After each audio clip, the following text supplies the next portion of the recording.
Bueno, pues vamos a empezar nuestra cuarta lección y vamos a ver hoy la iglesia y su fundamento. Como estuvimos viendo en estudios anteriores, nos dimos cuenta que nuestro Señor Jesucristo solamente tiene una iglesia y que esta iglesia solamente pertenece a nuestro Señor Jesucristo. Y esta iglesia, como sabemos, la iglesia que fundó Jesucristo va a permanecer para siempre. Y también nos dimos cuenta que las puertas del infierno no iban a prevalecer contra la iglesia de Jesucristo, como nos dice ahí Mateo 16:18, que dice: y yo también te digo que tú eres Pedro, y sobre esta roca edificaré mi iglesia, y las puertas del Hades no prevalecerán contra ella. Entonces el Señor Jesucristo, como sabemos, solamente edificó una iglesia, y es por eso que Él la llama mi iglesia, porque es su iglesia. Recordemos que el Señor acá está hablando de iglesia en un sentido mucho más amplio, en un sentido general, y el Señor nos está diciendo que Él es el fundador de su iglesia universal, la cual contiene todas las iglesias verdaderas de Él. Todas las iglesias locales verdaderas que se encuentran en cualquier parte del mundo pertenecen a la iglesia universal de Cristo. Como sabemos, lo que el Señor Jesucristo nos decía ahí en Mateo 16, la iglesia universal tiene una perpetuidad porque el Señor es Él mismo el que sostiene su propia iglesia, y el Señor no va a dejar que su iglesia se vaya a decaer, sino que el Señor Jesucristo mismo va a sostener la iglesia. Mientras que las iglesias locales, como nosotros vemos y nosotros conocemos, muchas iglesias locales a través de la historia, unas han desaparecido, y muchas iglesias de Cristo también han aparecido. Por ejemplo, vemos nosotros en la escritura, por ejemplo, las iglesias locales, por ejemplo, a todas las que Pablo le escribió, como Corintios, Filipenses, y también nosotros vemos, por ejemplo, todas las iglesias locales que el Señor Jesucristo exhorta en Apocalipsis 2 y 3, y ninguna de estas iglesias locales existen en la actualidad. Todas han desaparecido. Pero también nosotros vemos que muchas iglesias del Señor Jesucristo han prevalecido a lo largo de la historia, y han surgido muchas iglesias verdaderas del Señor Jesucristo. La causa de que las iglesias de Cristo desaparezcan mayormente se debe a la infamia y a la apostasía que aparece dentro de la iglesia. Y esto es lo que puede hacer desaparecer una verdadera iglesia local del Señor Jesucristo. Pero la iglesia que Cristo fundó permanece para siempre, como nos dice ahí Efesios 3:21. Dice la escritura, dice: a Él sea gloria en la iglesia en Cristo Jesús por todas las edades y por los siglos de los siglos. Amén. Sabemos que la iglesia de Cristo va a permanecer por todos los siglos y edades, y esta iglesia es una iglesia que va a tener perpetuidad hasta que llegue el Señor Jesucristo. La iglesia de Cristo siempre va a permanecer acá en la tierra, porque el Señor Jesucristo no va a quitar su testimonio de acá, y siempre va a haber una iglesia, la iglesia de Él va a estar acá. El Señor no edificó muchas iglesias, solamente edificó su única iglesia verdadera, pero nosotros nos damos cuenta que hay muchas iglesias, y que cada una de ellas, de estas iglesias, va a ser la verdadera iglesia del Señor Jesucristo. Y escuchamos en muchas enseñanzas de estas personas en estos lugares que dicen que si usted no se encuentra en esta iglesia, no puede ser salvo. Entonces lo que está diciendo es que la iglesia salva, más no Jesucristo, pero sabemos que la iglesia de Jesucristo es una sola. Por eso nosotros estuvimos viendo hace 8 días 2 marcas que caracterizaban la verdadera iglesia del Señor Jesucristo. Y la primera marca que nosotros estuvimos mirando de una forma mucho más general era que caracterizaba una iglesia verdadera del Señor Jesucristo, era la predicación pura de la palabra de Dios, la cual debía ser enseñada correctamente. Y la segunda marca que nosotros vimos fue la correcta administración de los sacramentos, del bautismo como de la cena del Señor. Y nos preguntábamos también si nuestra congregación es una iglesia verdadera de Cristo si nosotros la miramos bajo estas dos perspectivas.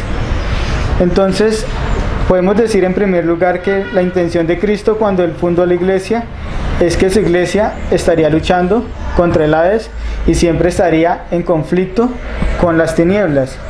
Y a pesar de este conflicto que la iglesia iba a tener con las tinieblas, esta iglesia iba a prevalecer, iba a permanecer, porque ahí, como nos dice en Mateo 16:18, cuando habla el Señor Jesucristo, dice: y yo también te digo que tú eres Pedro, y sobre esta roca edificaré mi iglesia, y las puertas del Hades no prevalecerán contra ella. Entonces, la iglesia de Cristo no va a prevalecer, sino la iglesia de Cristo siempre va a ser una iglesia triunfante.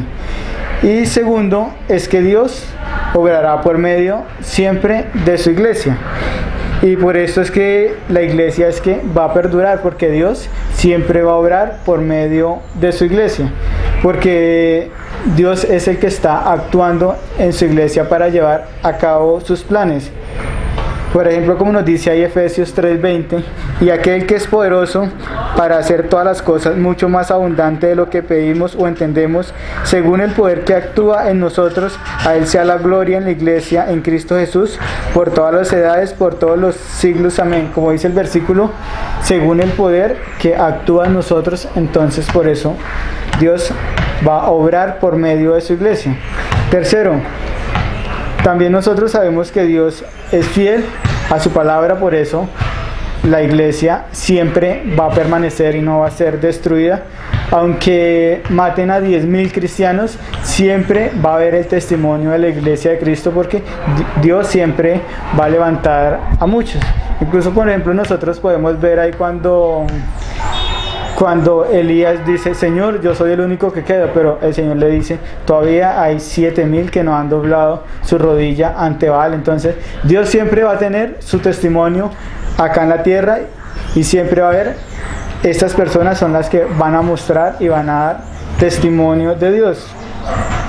Pero entonces, por eso, por la fidelidad de Dios es lo que garantiza siempre la perpetuidad. Por ejemplo, el profeta Jeremías nos dice en Jeremías 31:32: no como el pacto que hice con sus padres el día que los tomé de su mano para sacarlos de la tierra de Egipto, porque ellos invalidaron mi pacto, aunque fui yo el marido para ellos. Por este pacto de aquí que nos habla el profeta Jeremías, Dios nos dice que Dios pondría la ley en la mente de todos los creyentes, y que Dios pondrá el temor en sus corazones, de tal manera que nadie se va a poder apartar de Dios. Y por este pacto de Dios y su fidelidad podemos asegurar, sin nosotros llegar a equivocarnos, y teniendo toda la absoluta seguridad, que la iglesia siempre va a permanecer, y sabemos que Dios va a cumplir este pacto. Y por eso es que aún la iglesia, aún a pesar de 2000 años, aún está la iglesia de Cristo dando testimonio, y Dios continuará siendo fiel a dar testimonio hasta la venida de nuestro Señor Jesucristo. Incluso en los textos que leímos de Mateo 16:18 podemos decir aún muchas más cosas, porque que el Señor es el mismo que va a edificar su iglesia, y el Señor es el que va a construir su propia iglesia. Y el Señor acá nos está hablando, cuando habla de que va a construir su iglesia, es como alguien que va a edificar, como alguien que va a hacer una casa o un edificio.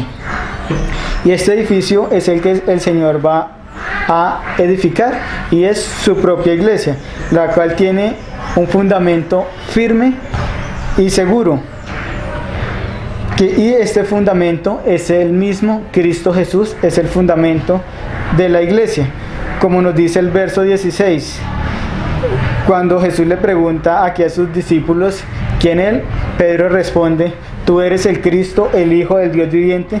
Este es el fundamento de la iglesia de Cristo. Cristo mismo es el fundamento de su iglesia. Y sobre este fundamento los apóstoles echaron las bases para que el edificio llamado iglesia siguiera levantándose y creciendo.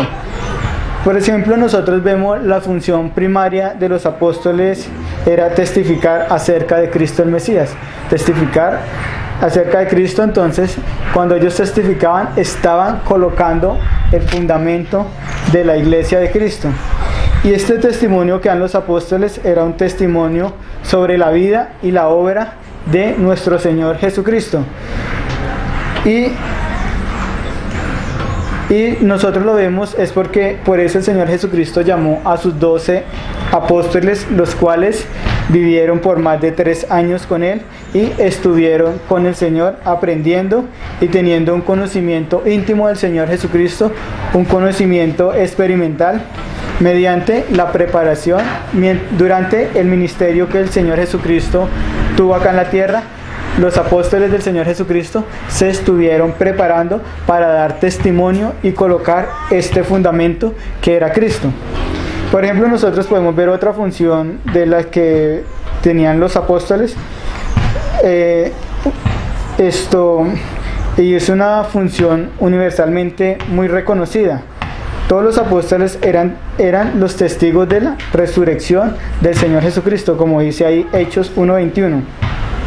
Aquí cuando van a nombrar a un apóstol, a Matías, porque por Judas que sabemos que había traicionado al Señor Jesús.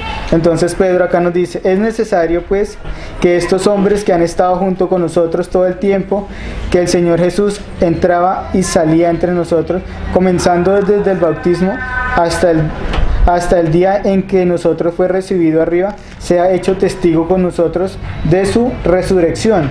Entonces, otra misión de los apóstoles, como nos dice Pedro, era ser testigo de la resurrección del Señor Jesucristo. Ser un testigo ocular de la resurrección del Señor Jesucristo. Por eso esta persona tenía que conocer a Jesús antes de morir y después de su muerte, para dar testimonio verdaderamente de que Él había resucitado. Por ejemplo, Primera de Juan 1:1 nos dice: lo que era desde el principio, lo que hemos oído, lo que hemos visto con nuestros ojos, lo que hemos contemplado y palpado en nuestras manos, tocante al verbo de vida. Acá nos está hablando del verbo de vida, Jesucristo, porque la vida fue manifestada y la hemos visto y testificamos y os anunciamos. Entonces los apóstoles, ¿qué era lo que hacían? Acerca de Jesucristo, lo que habían visto, testificaban, eso era lo que ellos anunciaban. Entonces, cuando Juan está hablando acá, lo que está haciendo es colocando el fundamento de la iglesia. Entonces, por eso es el fundamento apostólico, porque los apóstoles eran los que testificaban acerca de Jesús, de todo lo que ellos habían visto. Por eso dice: todo lo que hemos visto, testificamos, eso anunciamos. La función, como dice Juan, era siempre testificar y anunciar. Estas eran dos cualidades que tenían los apóstoles, mejor dicho, eran dos funciones de los apóstoles. Dos funciones que eran los apóstoles. Entonces, para ser un apóstol se requería de dos cosas: conocer a Cristo antes de su muerte y ser testigo ocular de la resurrección de Cristo. Y dos, dar testimonio de la vida de Jesucristo, de todo lo que había escuchado del Señor. Y para esto, lógicamente, se necesitaba haber pasado tiempo con el Señor Jesucristo, haber compartido con el Señor Jesucristo. Esta es una comisión de suprema importancia para el apostolado.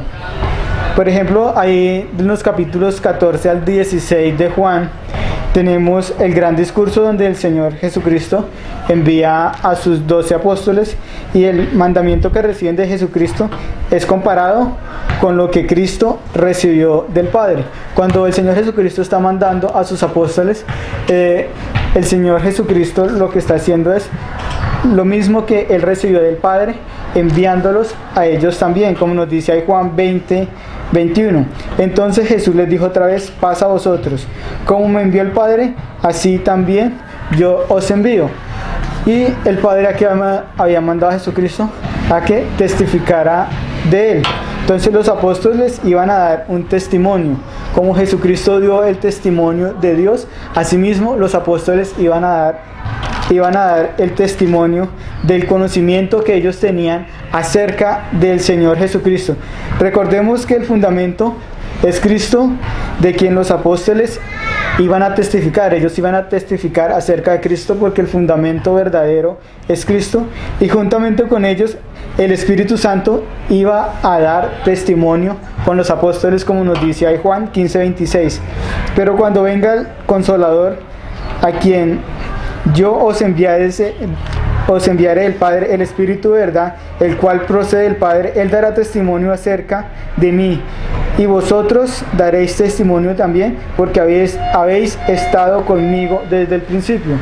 Aquí los apóstoles iban a dar testimonio de Cristo porque habían estado con Él desde el principio de su ministerio. Y el Espíritu Santo les recordaría las palabras que Jesús les dijo, que Jesús les daba acerca de Él. Por ejemplo, Juan 16:13 dice: pero cuando venga el Espíritu de verdad, Él os guiará a toda la verdad, porque no hablará por su propia cuenta, sino que hablará todo lo que oyere, y os hará saber las cosas que habrán de venir.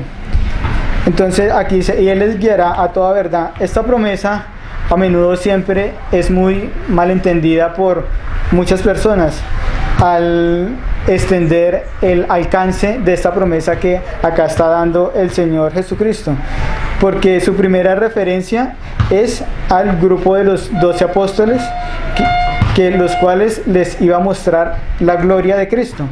Esto sucede porque en el transcurso del Evangelio nos muestran que los apóstoles no iban a entender muchísimas cosas o algunos hechos acerca del Señor Jesucristo, sino que hasta después de la resurrección del Señor Jesucristo iban a entender muchas cosas. Entonces el Espíritu Santo era el que los iba a guiar hacia la verdad. Por ejemplo, si nosotros miramos ahí Juan 2:22, dice: por tanto, cuando resucitó de entre los muertos, sus discípulos se acordaron que había dicho esto y creyeron en la Escritura y la palabra que Jesús le había dicho. Entonces esta promesa básicamente era para los 12, que les iba a recordar todas estas cosas que estaban en la Escritura. Y también, como nos dice ahí Juan 12:16, y estas cosas no las entendieron sus discípulos al principio, pero cuando Jesús fue glorificado, entonces se acordaron que estas cosas estaban escritas acerca de Él y de que Él se las había hecho. Es decir, el testimonio de los apóstoles que iban a dar era el testimonio de Cristo. Y esto no iba acerca de sus impresiones o recuerdos, sino iban a dar un testimonio con la dirección del Espíritu Santo, que da testimonio juntamente con los apóstoles. Entonces el Espíritu Santo da testimonio juntamente con los apóstoles a través de ellos. Por esta razón los apóstoles son la norma de la doctrina que nosotros creemos y la práctica en el Nuevo Testamento, porque ellos colocaron el fundamento, y el fundamento era Cristo mismo, porque ellos testificaban de Cristo. Por ejemplo, Pablo nos dice ahí en 1 Corintios 2:1: así que, hermanos, cuando fui a vosotros para anunciaros el testimonio de Dios, no fui con excelencia de palabras o de sabiduría, pues me propuse no saber entre vosotros cosa alguna, sino Jesucristo y a este crucificado. Pablo, echando acá el fundamento a la iglesia, lo que hacía era enseñar sobre el fundamento. Enseñaba sobre Cristo, predicaba sobre Cristo. Y sabemos que cuando verdaderamente se predica la verdadera enseñanza fundada en el testimonio del Espíritu Santo y los apóstoles, no vamos a agradar al mundo, sino vamos a agradar a Dios. Y este testimonio, si lo han creído, Dios verdaderamente va a empezar a obrar en las personas, porque tanto el Espíritu Santo como los apóstoles están testificando de Cristo, del verdadero fundamento de la iglesia.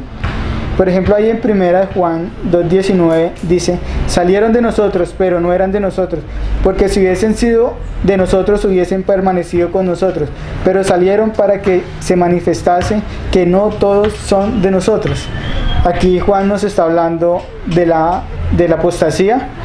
Entonces, si Dios obra verdaderamente en una persona, va a seguir lo que verdaderamente el fundamento apostólico va a seguir a Cristo y va a permanecer firme porque ha edificado sobre el verdadero fundamento y porque ha edificado sobre Cristo. La iglesia se edifica siempre sobre el fundamento de los apóstoles y los profetas, como nos dice Efesios 2:20, dice, edificado sobre el fundamento de los apóstoles y profetas, siendo la principal piedra del ángulo Jesucristo mismo.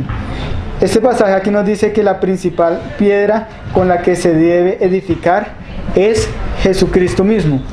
Los apóstoles edificaron con esta piedra, y la piedra sabemos que es Jesucristo, y esta piedra es fundamental, ya que sobre esta piedra va a descansar todo el edificio. Y esta piedra, si edificamos correctamente, lo va a soportar todo. Y Cristo es el fundamento principal de los apóstoles. Y por eso los nombres de los apóstoles están grabados sobre el cimiento del muro de la santa ciudad, como nos dice Apocalipsis 21:14. Y el muro de la ciudad tenía 12 cimientos, y sobre ellos los 12 nombres de los 12 apóstoles del Cordero.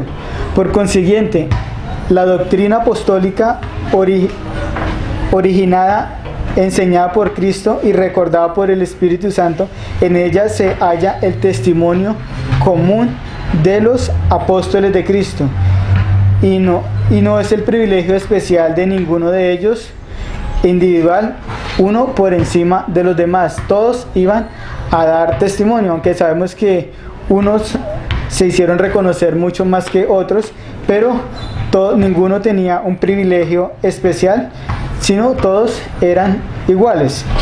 Los apóstoles, ellos lo que hicieron fue poner el fundamento, testificar de Cristo, y todos enseñaban lo mismo, y no había ninguno más que otro. Por eso nosotros vemos a uno de los apóstoles que quizás para nosotros es un apóstol principal, Pedro, quien pudo haber traicionado el principio fundamental que él mismo había aceptado y había enseñado, Pedro, como columna de la iglesia. Y entonces, y aquí como nosotros vemos en Gálatas, ahí cuando Pablo lo llama a Pedro al orden como colega suyo, Pedro no se alborota, sino que acepta la exhortación, porque sabía que Pablo también había recibido lo mismo que él había recibido acerca de la enseñanza del Señor Jesucristo. Por eso en Gálatas 2:11 dice: pero cuando Pedro vino de Antioquía, le resistí cara a cara, porque era de condenar. Recordemos que acá Pedro lo que estaba haciendo era intentando apartarse con unos hermanos, discriminando ahí a otros hermanos por no ser judíos, o sea, dividir entre gentiles y judíos. Y por esto Pablo condena esta actitud que tiene Pedro, y Pedro no intenta alborotarse ni nada, sino que Pedro aceptó la amonestación que Pablo le hizo, y no usó su posición de ser apóstol de Cristo para entrar de pronto en una contienda con Pablo, sino verdaderamente él aceptó que lo que había hecho estaba mal. Todos los apóstoles han sido llamados por el Señor Jesucristo, y esto es un llamamiento divino. Ningún hombre puede, digamos, decirle: es que tú eres un apóstol. No, solamente es un llamamiento divino, como nos dice Gálatas 1:1. Pablo, apóstol, no de hombres ni por hombres. O sea, ningún hombre puede llamar a otro hombre apóstol, sino, como nos sigue diciendo Pablo ahí en Gálatas, sino por Jesucristo y por Dios el Padre, que lo resucitó de los muertos. Entonces, los apóstoles es por Cristo y por Dios el que da esta misión para ser apóstoles. No, ningún hombre puede escoger a otro como apóstol. Y este llamamiento es un llamamiento divino. Exige, por lo tanto, que la palabra que sea recibida de los apóstoles sea recibida como palabra de Dios y no como palabra de hombres, porque Dios mismo es el que está encomendando a los apóstoles, como en el Antiguo Testamento encomendó a todos sus profetas. Y por eso esta palabra de Dios obra en todas las personas que creen en ellas, porque Dios envió a los apóstoles. Por ejemplo, vamos allá a 1 Tesalonicenses 1:8, dice: porque partiendo de vosotros ha sido divulgada la palabra del Señor, no solo en Macedonia y Acaya, sino también en todo lugar. Vuestra fe en Dios se ha extendido, de modo que nosotros no tenemos necesidad de hablar nada. El apostolado no es solamente un objeto de consejo del Padre, de que ellos iban a enseñar simplemente lo que el Padre les había encomendado, o una representación de mostrar a Jesucristo al mundo, sino que tiene además el mismo Espíritu Santo como ayudador y autor. Por ejemplo, los apóstoles pudieron haber hablado del Padre y de Jesucristo, pero si no hubiesen tenido al Espíritu Santo como su ayudador y autor, entonces verdaderamente las personas no podían tener esa firme seguridad de que el fundamento hubiese estado bien puesto. Entonces, por eso el Espíritu Santo también da testimonio y testifica acerca de Cristo. Por ejemplo, el Señor Jesús dice a sus discípulos ahí en Marcos 13:11, dice: pero cuando os trajeren para entregados, no os preocupéis por lo que habéis de decir, ni lo que penséis, sino que os fuese dado en aquella hora eso hablar, porque no sois vosotros los que habláis, sino el Espíritu Santo. Entonces, acá el Espíritu Santo es el ayudador y hablará la palabra de Dios y hablará acerca de la palabra de Dios, como nos dice ahí también Hechos 1:8. Pero recibiréis poder cuando haya venido sobre vosotros el Espíritu Santo, y me seréis testigos en Jerusalén, en toda Judea, en Samaria y hasta lo último de la tierra. Entonces el Espíritu Santo iba a obrar por medio de los apóstoles. El apóstol Pablo también nos dice ahí en 1 Corintios 3:9, porque nosotros somos colaboradores de Dios y vosotros sois labranza de Dios, edificio de Dios conforme a la gracia que Dios me ha sido dada. Yo como perrito arquitecto puse el fundamento y otro edifica encima, pero cada uno mire cómo sobreedifica. Si nos damos cuenta, en cualquier construcción, ya sea una casa o un edificio que nosotros estemos haciendo, las bases solamente se echan una sola vez. Por eso Pablo dice: yo como perrito arquitecto puse el fundamento. O sea, todos los apóstoles lo que hacían era colocar las bases, y estas bases ya están echadas. Los apóstoles echaron este fundamento, y si el fundamento ya está echado, no se debe echar otra vez las bases, sino edificar sobre el fundamento que ya está puesto. Y si los apóstoles de Cristo, por ejemplo, ellos ya echaron este fundamento, entonces ¿por qué nosotros tenemos apóstoles en la actualidad? Y por eso nosotros debemos de tener mucho cuidado, ya que otros quieren echar otro fundamento aparte del que ya echaron los 12 apóstoles enviados por el Señor Jesucristo. Y si una persona echa otro fundamento diferente al que ya está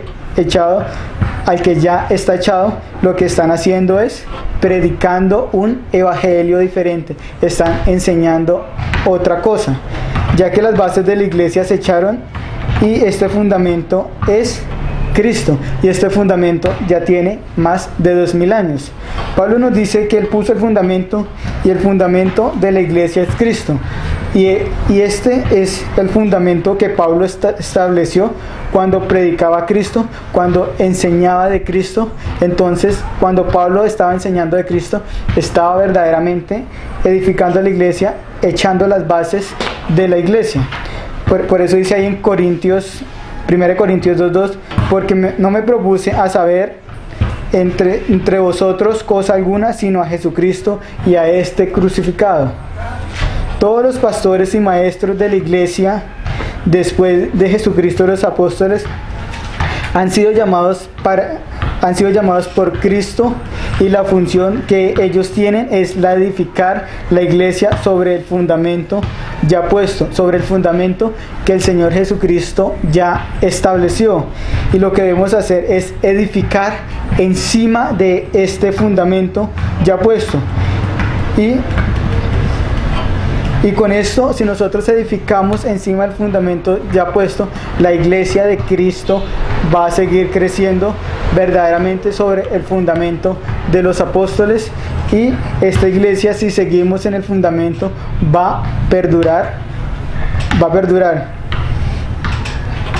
Y si nosotros edificamos sobre este fundamento, sabemos que el edificio va a crecer, y la piedra angular, que es Cristo, es la que le va a dar la belleza a la iglesia.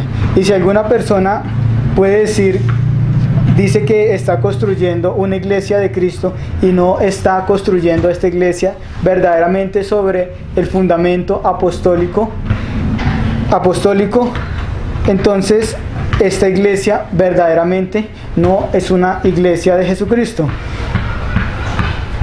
Ya que cuando uno construye una iglesia lo debe hacer con materiales de alta calidad, y esto es la sana doctrina y el testimonio.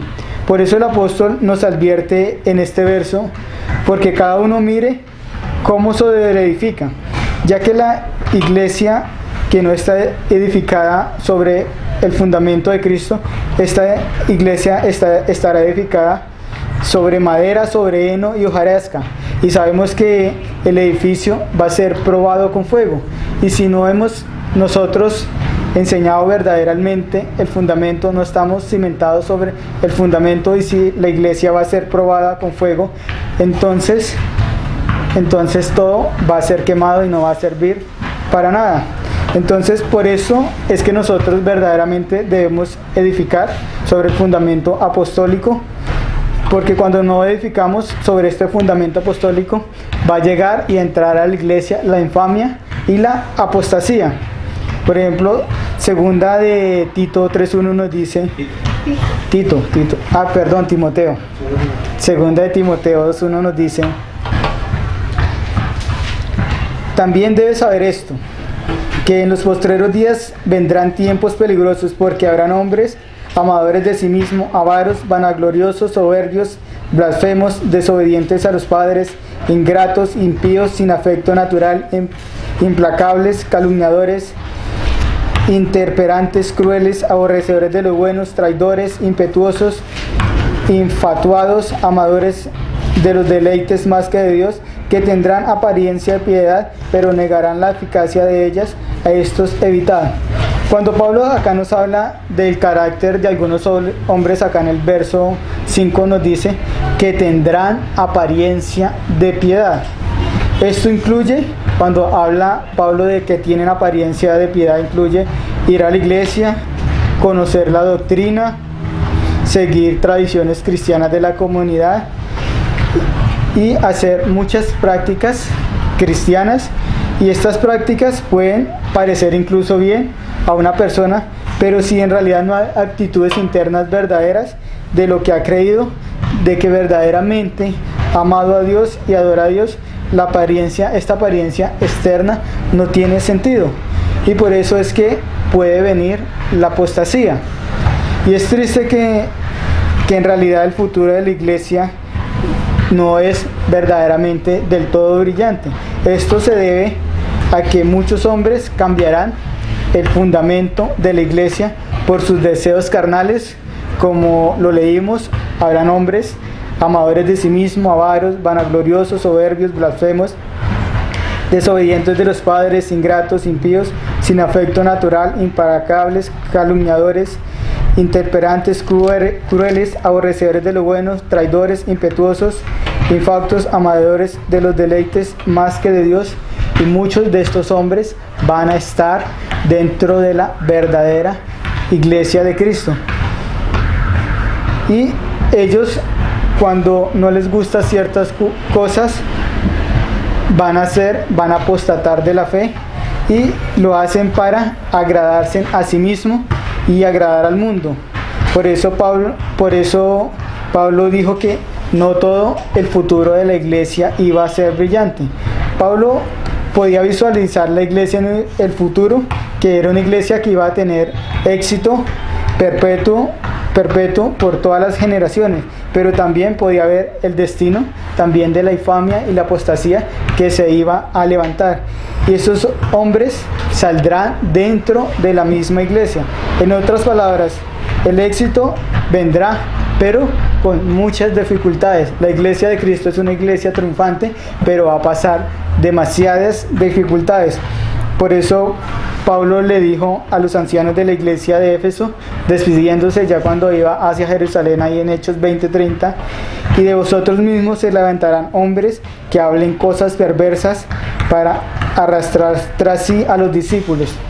Todas las herejías que han salido es porque hombres han apostatado de la verdadera fe, porque hombres que tuvieron un conocimiento de Dios se han desviado.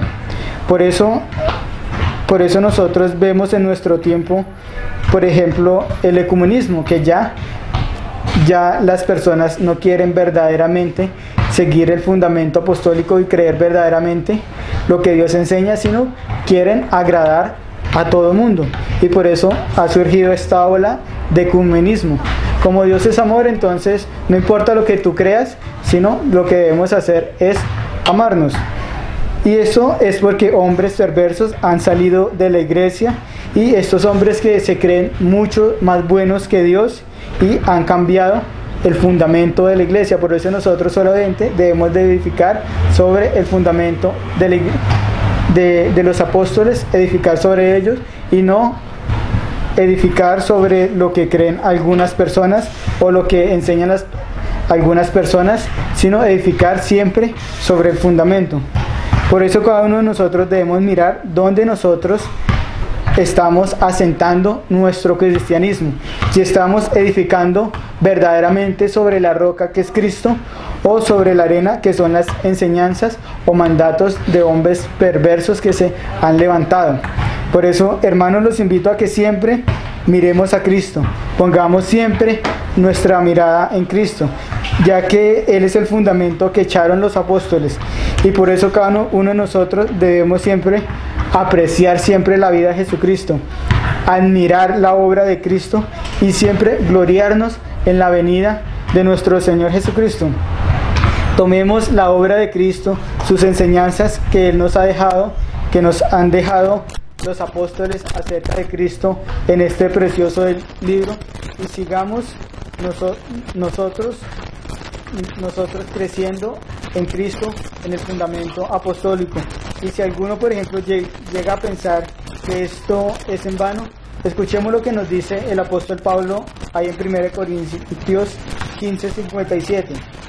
Mas gracias sean dadas a Dios, que nos da la victoria por medio de nuestro Señor Jesucristo. Así que, hermanos míos, amados, estar firmes y constantes, creciendo en la obra del Señor siempre, sabiendo que vuestro trabajo en el Señor no es en vano. Gracias a Cristo nosotros vamos a tener la victoria.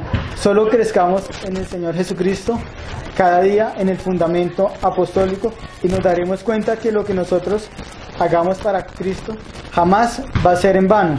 Y aunque sabemos que ya está manifestada la apostasía en esta época en que vivimos, y que en esta época es de pronto donde hay más personas que han apostatado de la fe, nosotros como iglesia siempre aferrémonos al fundamento apostólico, y el destino final de la iglesia va a ser la victoria por medio de nuestro bendito Salvador.